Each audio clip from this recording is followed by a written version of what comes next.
Alright, guys, we've reached the final in, what is this again? Santiago.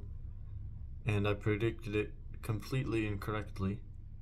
I thought that it would be Cerundolo versus Ugo Carabelli, but instead it is the defending champion Báez against the Serbian Laslo Djere. Now, I did predict both of these matches incorrectly, but I will not say that they were horrible predictions because both of these matches were in 3 sets.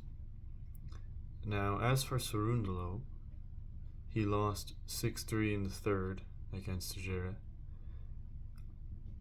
I believe that, this was a tough 3-setter. He could have won this match, but his chance was actually perhaps at the beginning of the first set, crazy as that may sound. He lost that first set 6-1, but he had break points at the very beginning to go up a break. And as the great Steve Johnson once said, tennis is a game of momentum. So had he taken that break point, who knows what would have happened that could have completely changed the momentum of that first set, and then he won the second set. So it's possible that he could have won this match in straight sets even. Because tennis is a game of momentum, so it can never be said what would have happened if he had taken that chance. You just never know what happens if you get in front first and don't let your opponent get on a roll. But he lost in 3 sets. Now, as for the second semifinal, which just finished like 2 minutes ago, Báez defeated Ugo Carabelli in 3 sets. And this was a bit of an odd match because it did go to 3 sets. Carabelli won the second set 6-3, but in the first and third sets he was basically shut out. He never really had a chance in those 2 sets. He lost the first set 6-1 and he lost the final set 6-2, and he never really had a chance to get in front. He was basically steamrolled in those 2 sets. So it was a bit similar to their last meeting where Ugo Carabelli won the first set 6-3 and then lost the next 2 6-1, 6-1. This was kind of the same thing, but just changed the order of the sets. And at the beginning, Báez won the set 6-1 in this match, so he had won 3 consecutive sets 6-1 against this guy.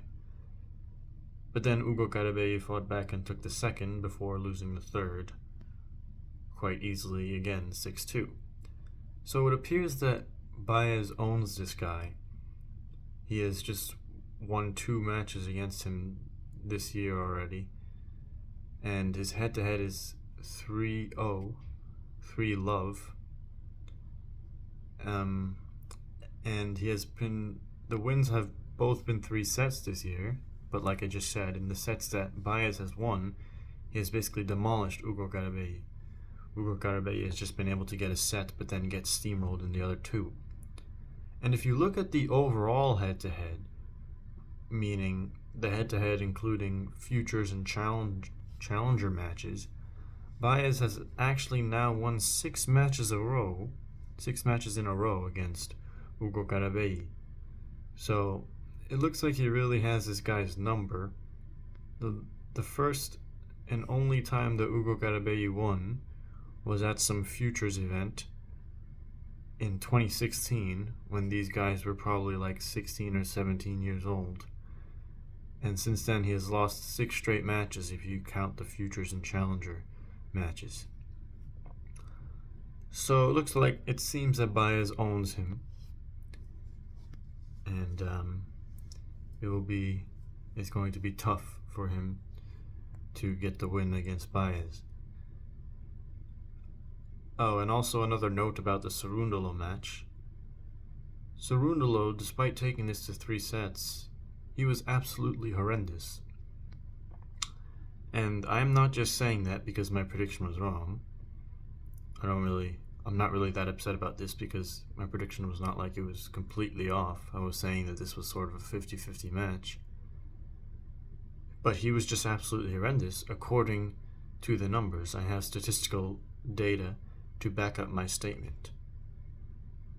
Let me ask you a question. How many unforced errors do you think that Cerundolo made in his match against Laslo Djere? Take a guess. 20? No, a little bit higher. 30? No, a little bit higher than that. 40? A little bit higher. He made 43 unforced errors. Sounds very bad on its own. But then you say, okay, well, maybe he hit a lot of winners. I'm gonna ask you another question. How many winners do you think he hit in this match? 50? Well, then it would be a good match from him, according to the ratio. 40? Though, then it wouldn't be horrible. 30? It would be kind of bad, maybe not that horrible. 20? That's pretty horrible. 10? He hit 9 winners. 9 winners and 43 unforced errors. So he did 34 more unforced errors than winners. If you don't call that a horrendous performance, I don't know what you call a horrendous performance. That's just what it was. When I said he was looking mid before, maybe he was just bad. Because it would really just be normal rallies until he misses a neutral ball. And he was hitting some horrible returns as well. Just hitting second serve returns out for no reason. Like, you're literally on clay. You have like a day to think about your return and do a big loopy stroke. How can you just miss a second serve return out like that? Doesn't make any sense. And Djere did not do a great match either. He did 15 winners and 36 unforced errors. So he did more than double the amount of unforced errors than winners as well. Cerundolo, he did like more than 4 times the amount of unforced errors than winners. Djere did 21 more unforced errors than winners. So this was not a very high quality match, but Djere came through, and he will now face the defending champion Báez in the final.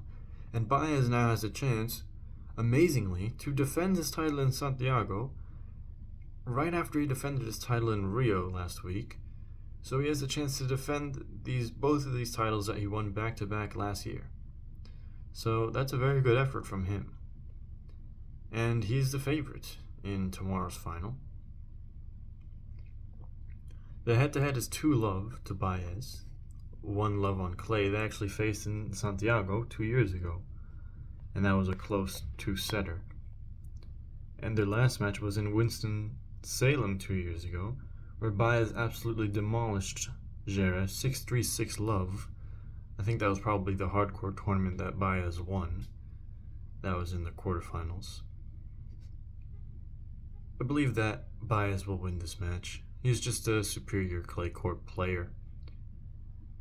But Djere is a better clay court player than Báez's previous final opponent, Alexandre Müller. Djere has won at least 3 clay court titles, I believe. So he's not a bad clay court player.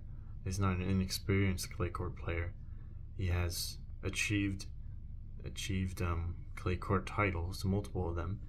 So this can be tougher. I expect this to be tougher than what Báez had against Müller. But I still expect Báez to win, especially given that Djere is on the comeback trail. And he is not really at his peak yet. He didn't do that good of a match against Cerundolo. Cerundolo played a horrible match. So I expect Báez to win this. But I will say 3 sets. You know, it's possible that Djere can make this interesting. In fact, Báez, he lost a set against Ugo Garibay, but still won that kind of comfortably in the end. So I think it's possible for Báez to lose a set, but I will have Báez winning this match in 3 sets. So Báez, he's looking really good on the clay again, just like last year. But last year he flopped in the second round of the French Open, so I will not take these successes to mean anything. But congrats to him anyway.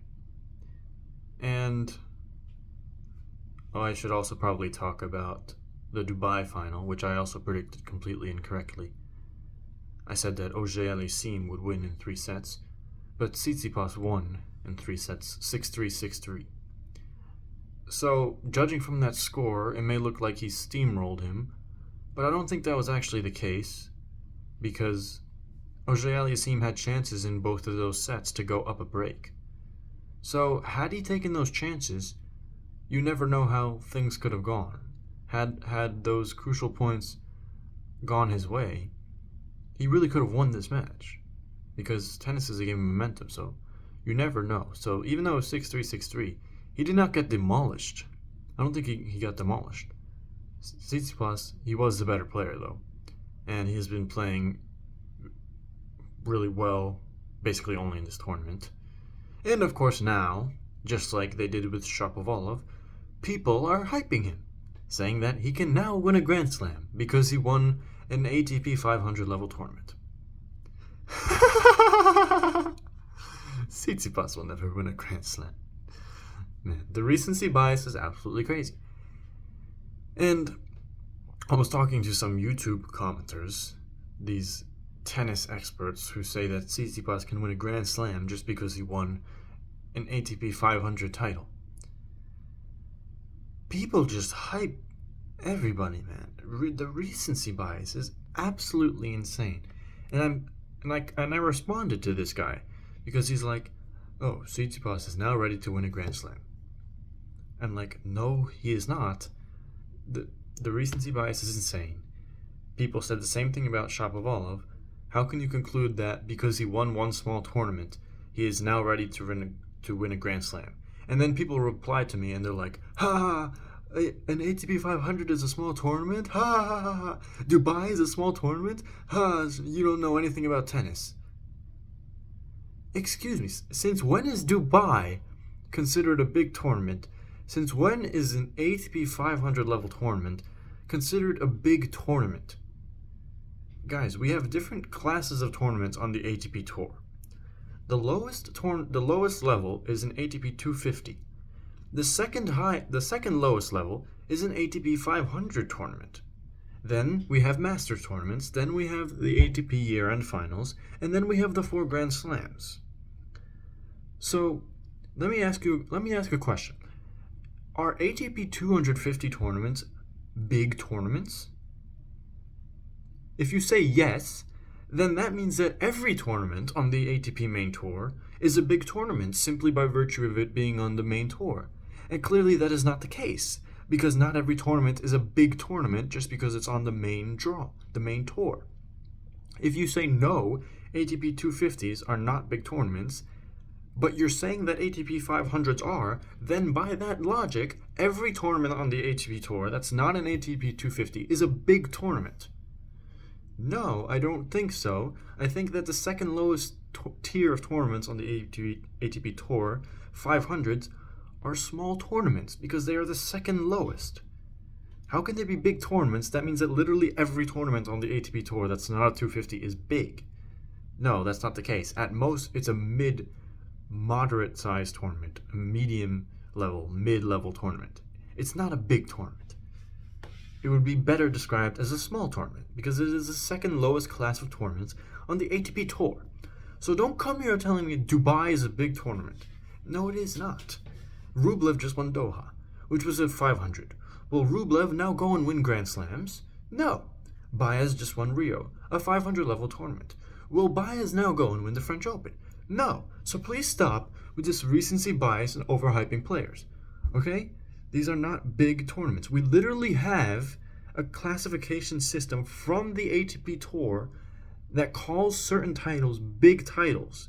And it literally states the big titles in tennis are the 9 Masters tournaments, the 4 Grand Slams, and the ATP Finals, arguably the Olympics. Arguably.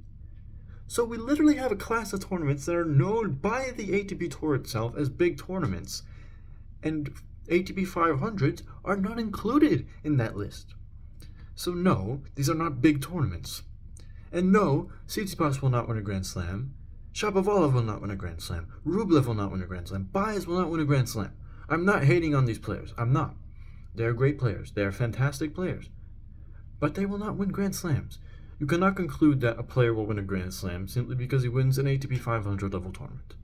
Otherwise, we would have many more Grand Slam champions, but we do not. Only 1% of players who have ever played will win a Grand Slam. Something like that. So, no. Tsitsipas will not win a Grand Slam. None of these players that I just listed will win Grand Slams. Just because they won 500 level tournaments. Alright. So, the final in Santiago, Baez will win in 3 sets. Thank you for watching.